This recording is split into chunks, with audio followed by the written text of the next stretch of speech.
All right, we're back after only a brief moment in time. So brief that I forgot to even turn the chat off from the live stream we just did. So, with no refractory period at all, here we go. We have the refines for all the new stuff. Thankfully, PM1 has held it down this time, so we don't have to go like guerrilla warfare style with these refines that are like several pages long. We got the one and only PM1 with his very long and very well laid out infographic for us. So why don't we go ahead and take a look and see what we've got here. He also has next month's refines based on his guesses. Okay, maybe we'll look into that a little bit later. Okay, so who's going first here? We have Flayn up first. So Caduceus Staff, I've never known how to say that, but I guess it doesn't matter. 14 might, 2 range, calculates damage from staff like other weapons, a wrathful staff basically. For allies in 2 spaces a unit, grants attack and res up 4, reduce damage from foes' attacks by 30%, excluding on AoEs, and inflict guard on the foe per attack during combat. Also, if unit is in 3 spaces of an ally, grants all stats of 5 to unit, reduce damage from foes' attacks by 30%, and inflicts guard on the foe per attack. Okay, they added a lot here. She was not doing all of this prior, so they did add quite a lot to her abilities here. Allies in 2 spaces of unit can move to any space in 2 spaces of unit. Oh, so they gave her Omni Warping too. Pretty good. Basically like Ash's version of Warp where everyone can do it. Or Attune Micaiah.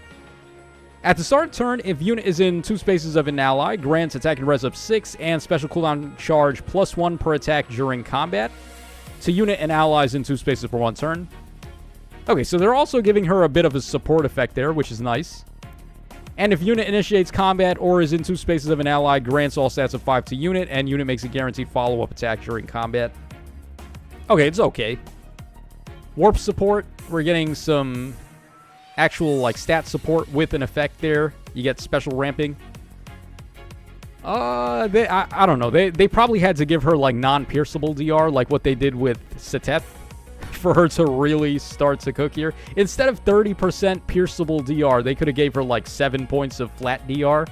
I think that would have actually been better if they upgraded her. But yeah, or they could have given her like a penalty cleanse effect. Like how about give her odd and even recovery instead? So that would open up your C skill. That would have been really good because Sappy already has that. So yeah, a little unfortunate. They could have definitely did a lot more with her. Okay, who are we moving on to next? I guess Illyana. Hungry girl, Illyana. So, Craver's Tome. 14 might, 2 range. If unit's HP is over 25% at the start of combat. Grants all stats of 5 to unit, and unit makes a guaranteed follow-up during combat. Also, if unit is in 2 spaces of an ally, and unit's res is better than the foe's res, reduce damage from foe's attacks by difference between stats during combat. With a max of 20. Huh. That's a lot of non-pierceable DR. What the hell? 20 points of flat DR for a demote? That's a lot. That's actually really good. Now, she has to have 20 more res than the foes, but she's got 40 base res. You can easily get her to +10. I'm pretty sure she had a super boon on res as well. So, you might be able to make things happen. Alright, also, if unit's HP is over 25% at the start of combat, recovers 7 HP to unit after combat. And at the start of combat, if unit's HP is over 25%, grants all stats of 5. Nullify unit's penalties to res. Neutralize foes' bonuses to res. Deals damage equal to 20% of unit's res. And grants special cooldown charge +1 to unit per attack. What the hell? Somebody really likes Illyana. This is better than what we saw from Flayn just now. And Flayn is a 5-star. Okay, so another... we're not going to complain. Another good demote weapon here. Another good refine for a demote character. Also, you can give her Lagoo's Friend or Reopening. Probably Reopening, but I would actually give her Lagoo's Friend and then maybe like Glacies as the special or Iceberg since she doesn't have -1 cooldown. Okay, what else we got here? Okay, Mirity up next. I actually really like Mirity. She's my favorite of the Minerva archetype, like all the red-haired wyvern flyers. This one's actually my favorite. So, yeah, more Tacho FE6 standing. All right, Crimson Lance, 16 might, 1 range, HP of 3. If unit's HP is over 25% at the start of combat, Grants all stats of 5 to unit. Reduce damage from foes' first attack by 20% of unit's defense, including their brave attack. And the foe can't make a follow-up during combat. Also, if unit's defense is better than the foe's defense, increase the speed difference necessary for the foe to make a follow-up by the difference between stats times 2. Oh my god. Yeah, you know what they gave her that for, so you can stack it with Wyvern Rift. And then she has double Wyvern Rift. And then if you've got Hareed on the team, then you get Frozen as well. That's pretty good for her. Yeah, they always cook for some reason with these flying lance units. I don't know what the deal is. Like, all of them always seem to get good refines. Yeah, we're already looking good. We didn't even read the rest. If unit's HP is over 25% at the start of combat, gets back 7 HP after combat. For foes in 3 rows or 3 columns centered on unit, inflicts attack speed and defense -4 and guard on those foes per attack. So we're getting Omni... Which one is this again? Omni, like Crux, I would say, which is good.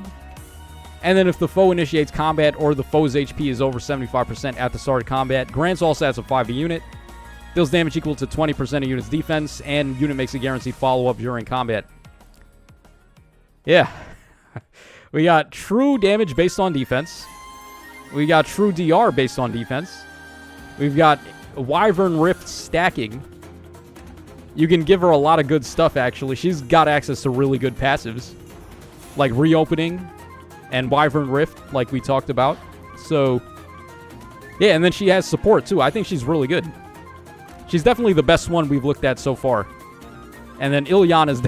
Poor Flayn, man. What did they have against Flayn? Okay, so here's our Harmonic hero. We have Pirate Veronica this time. Okay, Gate Anchor, Axe, 16 Might, 1 range, HP up 3. Enables Kanto Distant +1 with a max of 4. And also -1 special trigger. She didn't have Kanto Distant prior. She had Kanto, but she didn't have Kanto Distant, so I think they added that.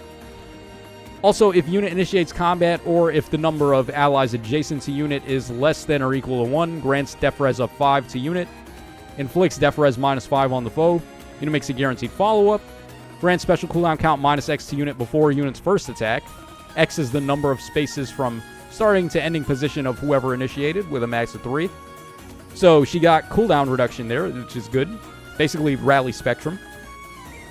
At the start of turn, if unit's HP is over 25%, inflicts attack and defense -7, and feud on the closest foes, and foes in 2 spaces of those foes through the next actions. That's really good. Yeah, global debuffing with feud, which is pretty rare. The only one who does that, I think, is Emblem.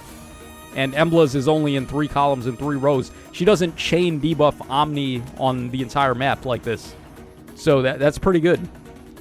Then also, at the start of combat, if unit's HP is over 25%, grants defense and res up 5 to unit, inflicts defense and res -5 on the foe, and deals damage equal to 20% of unit's defense during combat.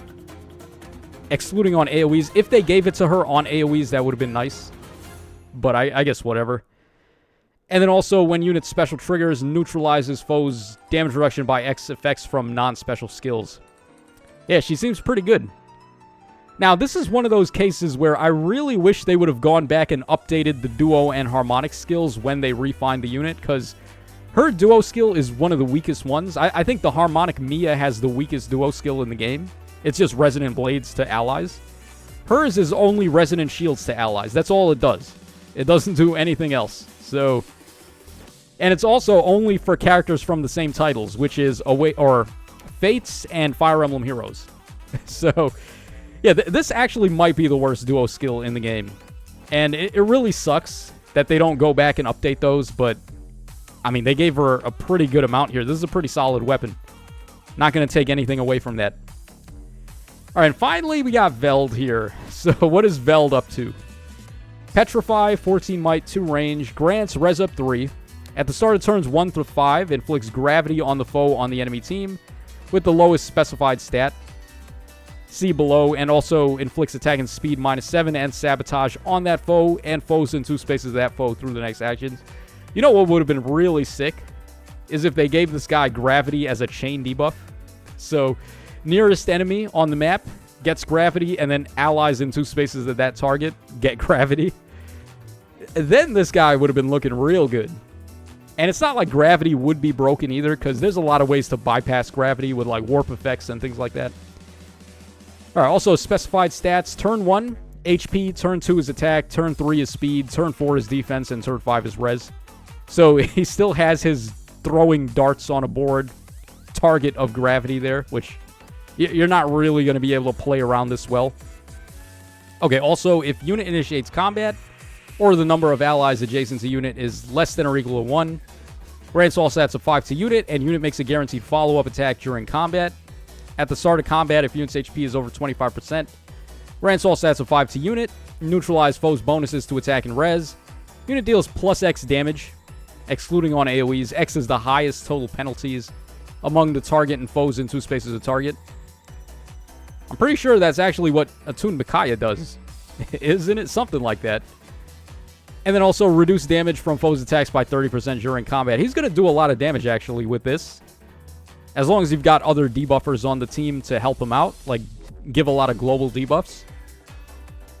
He seems like he could be a decent damage dealer. And then he's got his, like, nonsense going on with gravity and sabotage here. I just wish that they had taken away this specification here for how he gets the gravity and made it better. Like, that's really the one problem he's always had. He just needs this to be more consistent, and it's not. So, yeah, I don't know. It's certainly better than... Is it better than Flayn? Is Flayn the worst out of this batch? I think, like, I'm not going to take anything away from these 3 here. Veronica, Mirity, and Illyana. I think all of them got good stuff. Flayn could have been a lot better, which is why I guess I'm disappointed. And then Veld, I guess, is as good as he possibly could have been. So, yeah, I guess Flayn lost. Yeah, I'm going to call it that way. Flayn, like, at least Veld isn't... I mean, me wanting him to be better is just asking for too much, probably. Like, giving him global gravity debuffs is probably too much. So... yeah, I can't really fault Veld for that, for me wanting more than he got. Whereas Flayn, I feel like I totally can. They absolutely should have given her a little bit more, or just better effects. So, yeah, who do I think won, though? Probably Mirity, I want to say. She seems like she's actually going to be annoying if she's, like, at plus 10, and then she's doing all of the things she could possibly do to stack up Wyvern Rift. So, yeah, that's going to wrap us up for these refines, guys. Not too shabby. Honestly, we got some good stuff here, but... poor Flayn. Poor Flayn.